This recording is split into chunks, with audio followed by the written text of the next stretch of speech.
जी हाँ दोस्तों, Chennai super Kings versus Mumbai Indians IPL 2021 phase 2 का पहला मुकाबला। आप सभी को बता दें कि ये मुकाबला बहुत शानदार होने वाला है यूएई के मैदान पर। लेकिन बात करेंगे इस मुकाबले से पहले पिछले यानी कि फेज 1 में हुए पहले मुकाबले की हाइलाइट्स के बारे में कि उस मैच में किस प्रकार से मैदान पर आया था पोलार्ड का तूफान, जिसमें 218 रन भी चेस कर लिया था मुंबई इंडियंस ने। सारी जानकारी आपको देंगे, लेकिन अभी तक आपने चैनल सब्सक्राइब नहीं किया है तो जल्द से जल्द कर दीजिएगा ताकि आप ऐसे ही लेटेस्ट अपडेट पा सकें। आप सभी को बता दें कि Mumbai Indians versus Chennai super kings की राइवलरी सबसे मशहूर राइवलरी में से एक है आईपीएल के इतिहास में।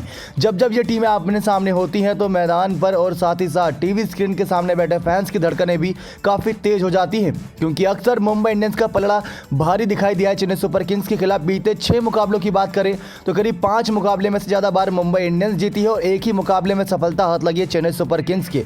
अब चेन्नई सुपर किंग्स में महेंद्र सिंह धोनी जैसे कीप काम वाले एकदम कैप्टन कूल भी हैं, लेकिन उसके बावजूद मुंबई इंडियंस बाजी मार जाती है। तो किसके दम पर? आइए आपको बताएं कि फेज 1 में जब ये मैच हुआ था Chennai super Kings versus Mumbai Indians के बीच, मैच नंबर वो 27 था। चेन्नई सुपर किंग्स ने पहले बल्लेबाजी करते हुए 218 रन बनाए थे। आखिर किसके दम पे, आपको पूरी जानकारी देते हैं। तो दोस्तों फेज 1 हुआ था इंडिया में ही, क्योंकि इंडिया में फेज 1 चल रहा था, लेकिन कोविड केसेस सामने निकल कर आए थे 29 मैच के बाद, जिसकी वजह से आईपीएल को स्थगित करने का फैसला किया और निश्चित काल तक के लिए टाल दिया। लेकिन अब फिर से फेज 2 शुरू हुआ है। लेकिन फेज 1 में कुछ ऐसा था कि 3 ही स्टेडियम करीब बुक किए गए थे, जहां पर दिल्ली के स्टेडियम को कहीं ना कहीं महेंद्र सिंह धोनी चेन्नई सुपर किंग्स का घरेलू मैदान ही घोषित कर दिया था, अरुण जेटली स्टेडियम को। तो वहां पर उनके लगातार मैचेस हो रहे थे, लेकिन इस मैदान पर आया था रनों का तूफान। मुंबई इंडियंस और सीएसके की तब प्लेइंग 11 की बात करें, काफ़ी चेंजेस अब हो सकते हैं, लेकिन अब मुंबई इंडियंस की प्लेइंग 11 तब थी दोस्तों Rohit Sharma, Quinton de Kock, Surya Kumar Yadav, Kieron Pollard, Hardik Pandya, कुरनल Pandya, James निशाम जिन्होंने नाम वापस ले लिया है, राहुल चहर, धवल कुलकर्णी, जसप्रीत बुमराह और ट्रेंट बोल्ट। उसके बाद चेन्नई सुपर किंग्स की प्लेइंग 11 में उस मैच में थे Ruturaj Gaikwad, Faf du Plessis जिनके अभी खेलने पर सस्पेंस है, Moeen Ali, Suresh Raina, Ambati Rayudu, Mahendra Singh Dhoni, Ravindra Jadeja, Sam Curran, Shardul Thakur, Lungi Ngidi, Deepak Chahar.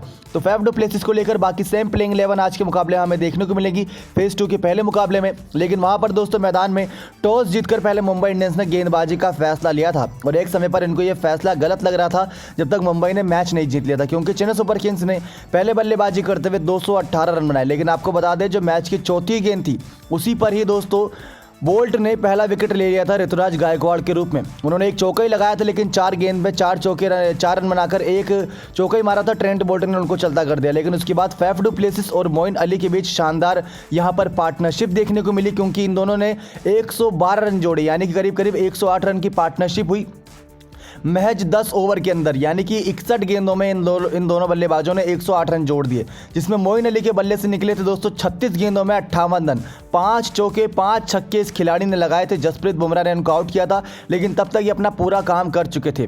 दूसरे छोर से फैफ डू प्लेसिस भी आतिशी पारी खेले थे और उनका साथ देने के लिए रैना है, लेकिन रैना ज़्यादा देर तक टिक नहीं पाए। अगले ओवर में ही दोस्तों 116 रन पर तीसरा विकेट खो दिया था चेन्नई सुपर किंग्स के यहाँ पर धुरंधर ने। फैफ डू प्लेसिस आउट हो गए थे।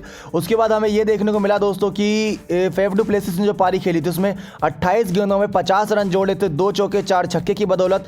पोलार्ड ने उनका विकेट लिया था सही समय पर, क्योंकि रोहित शर्मा का आप दिमाग जानते हैं कि जब जब कभी जरूरत पड़ती है तो कोई ना कोई अतिरिक्त गेंदबाज वो रखते हैं, और पोलार्ड दोस्तों पार्ट टाइमर नहीं बल्कि फुल टाइमर गेंदबाज हैं जो 4 ओवर कराते ही हैं। तो पोलार्ड ने उस समय 2 ओवर ही कराए थे, लेकिन 12 रन देते हुए 2 विकेट झटक लेते, और दोनों इंपॉर्टेंट विकेट था। एक सुरेश रैना का विकेट झटका था, एक फैफ डू प्लेसिस का। लेकिन आपको लग रहा होगा कि यहाँ पर मैच शांत हो गया होगा रनों का तूफान, लेकिन यहीं से उठा था रनों का तूफान, क्योंकि फैफ डू प्लेसिस और सुरेश रैना की उसी ओवर में 2 विकेट, यानी कि 5वीं गेंद पर फैफ डू प्लेसिस आउट हुए 11वें ओवर की, और 11वें ओवर की 6ठी गेंद पर सुरेश रैना 116 रन पर 2 ही विकेट खो दिए चेन्नई सुपर किंग्स ने। लेकिन उसके बाद मैदान पर आते हैं अंबाती रायडू और रविंद्र जडेजा। दोनों बल्लेबाजों के बीच दोस्तों देखने को मिलती है 102 रन की नाबाद पार्टनरशिप, जिसमें 27 गेंदों में 72 रन बनाते हैं अंबाती रायडू 4 चौके 7 छक्के की मदद से।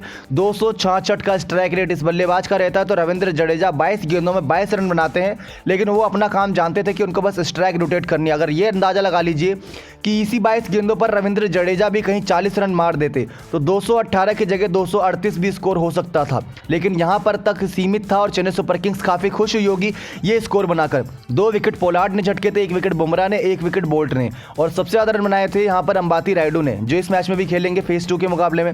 लेकिन अब बारी थी मुंबई के धुरंधरों की, वो इस स्कोर को चेस कैसे करते हैं। और जब भी बात आती है चेस की, कोई 200 के स्कोर की, तो सबसे आपको ज़रूरत होती है एक ऐसी ओपनिंग पार्टनरशिप की जो आपको आगे लेके जाए। यहाँ पर दोस्तों देखने को मिला कि करीब 7 ओवर तक तो खेल सही चल रहा था, क्योंकि 10 रन प्रति ओवर आ रहे थे और 12 रन प्रति ओवर कुछ रन चाहिए थे। लेकिन 7वें ओवर के चौथी गेंद पर रोहित शर्मा का विकेट खोते हैं यहाँ पर मुंबई इंडियंस। 24 गेंदों में 35 रन बनाकर रोहित शर्मा आउट हुए। शार्दुल ठाकुर ने ओपनिंग विकेट दिलवाई थी, 4 चौके 1 छक्के मारे थे रोहित शर्मा ने। लेकिन ज़्यादा देर फिर क्विंटन डिकॉक को भी आउट होने में नहीं लगी। लेकिन उसके बाद सूर्य कुमार यादव बल्लेबाजी करने के लिए आए। रविंद्र जडेजा ने, इन्होंने 3 ही गेंद खेली थी, 3 ही रन बनाया था। रविंद्र जडेजा ने सूर्य कुमार यादव को चलता कर दिया। महेंद्र सिंह धोनी ने विकेट के पीछे कैच पकड़ी थी, दिमाग भी उसी का था। लेकिन यहां पर एक कमाल की बात यह देखने को मिली कि कीरन पोलार्ड और हार्दिक पांड्या से ऊपर भेज दिया था कुरनाल पांड्या को क्विंटन डिकॉक का साथ देने के लिए। लेकिन क्विंटन डिकॉक भी अब 28 गेंदों में 38 रन बनाकर वापस जा रहे थे। मोइन अली ने इनका विकेट लिया था। वो पिच दोस्तों दिल्ली की जो पिच है वहां पर मदद मिली स्पिनर को। 4 चौके 1 छक्के लगाए थे क्विंटन डिकॉक ने। अब कह सकते हैं कि 4 विकेट यहां पर टीम ने खो दिए थे, 3 विकेट खो दिए थे 81 रन पर। 9वें ओवर की चौथी गेंद पर 81 रन पर क्विंटन डिकॉक का विकेट गया। उसके बाद दोस्तों हमने देखा कुरनाल पांड्या और कीरन पोलार्ड के बीच एक आतिशी पार्टनरशिप देखने को मिली, जिसमें 23 गेंदों में 32 रन की पारी कुरनाल पांड्या ने खेली, 2 चौके 2 छक्के की मदद से। सैम करन ने आउट किया था। जब जब जरूरत होती है सैम करन विकेट लेकर देते हैं महेंद्र सिंह धोनी को। लेकिन दूसरे छोर से कीरन पोलार्ड की आतिशी पारी जारी थी। फिर आते हैं मैदान पर हार्दिक पांड्या यहां पर साथ देने के लिए कीरन पोलार्ड का, क्योंकि जब 16वें ओवर की तीसरी गेंद पर 170 रन पर गिरा था यहां पर हार्दिक कुरनाल पांड्या का विकेट। आप सभी को बता दें कि किस प्रकार से करीब 90 रन की पार्टनरशिप देखने को मिली थी कुरनाल पांड्या और कीरन पोलार्ड के बीच। तो ये पार्टनरशिप बहुत इंपॉर्टेंट साबित हुई। लेकिन हार्दिक पांड्या मैदान पर आए, 7 गेंदों में 16 रन उन्होंने बनाया, 2 छक्के लगाए थे। लग रहा था कि वो कीरन पोलार्ड के साथ मैच खड़े होकर जिताएंगे सिंगल हैंड। लेकिन यहां पर दोस्तों कह सकते हैं कि वो आखिरी ओवर कोई भी नहीं भूल सकता, आखिरी ओवर की आखिरी गेंद कोई नहीं भूल सकता। कीरन पोलार्ड ने उस मैच में 34 गेंदों में 87 रन की पारी खेली थी दोस्तों। 34 गेंदों में 87 रन की पारी, कल्पना से परे है ये, लेकिन ये कमाल हुआ था, बहुत ज़्यादा शानदार रहा। अब आपको बता दें कि करीब आखिरी ओवर में 16 रन चाहिए थे। आखिरी ओवर में 16 रन चाहिए थे, जहां पहली गेंद पर सिंगल भागे थे पोलार्ड और उन्होंने सिंगल लेने से मना कर दिया। फिर दूसरी गेंद पर उन्होंने चौका मारा, तीसरी गेंद पर उन्होंने चौका मारा। फिर लुंगी अनगेड़ी की अगली गेंद पर कोई रन नहीं आया। फिर लुंगी अनगेड़ी ने जब अगली गेंद कराई तो उस गेंद पर छक्का मारा। अब 14 रन तो उन्होंने बटोर लिए। आखिरी गेंद पर दोस्तों लुंगी अनगीडी का सामना करते हुए कीरन पोलार्ड ने 2 रन भागे, किसी तरीके से उन्होंने 2 रन कंप्लीट करे। और यहाँ पर जो उनके साथ रन कंप्लीट करने में जो बल्लेबाज थे वो जेम्स निशाम थे। शायद दोस्तों आपको बता दें जेम्स निशाम थे कि नहीं, बिल्कुल दोस्तों यहाँ पर अगर बताएं नाम तो वो थे धवल कुलकर्णी। बस उन्होंने दौड़ लगाना शुरू करा और वो रुके नहीं। फिर जैसे ही 2 रन बने, खुशी का ठिकाना नहीं था, क्योंकि 218 रन चेस कर लिया था मुंबई ने आखिरी गेंद पर। 4 विकेट से ये मुकाबला जीता था इस फेज 1 का। 3 विकेट सैम करन ने झटकी थी, 1 wicket Shardul Thakur, 1 wicket Ravindra Jadeja, 1 wicket Moeen Ali ने। ऐसे करते हुए दोस्तों यहाँ पर हासिल करी थी जीत मुंबई इंडियंस ने फेज 1 में चेन्नई सुपर किंग्स के खिलाफ एक धमाकेदार मुकाबले में।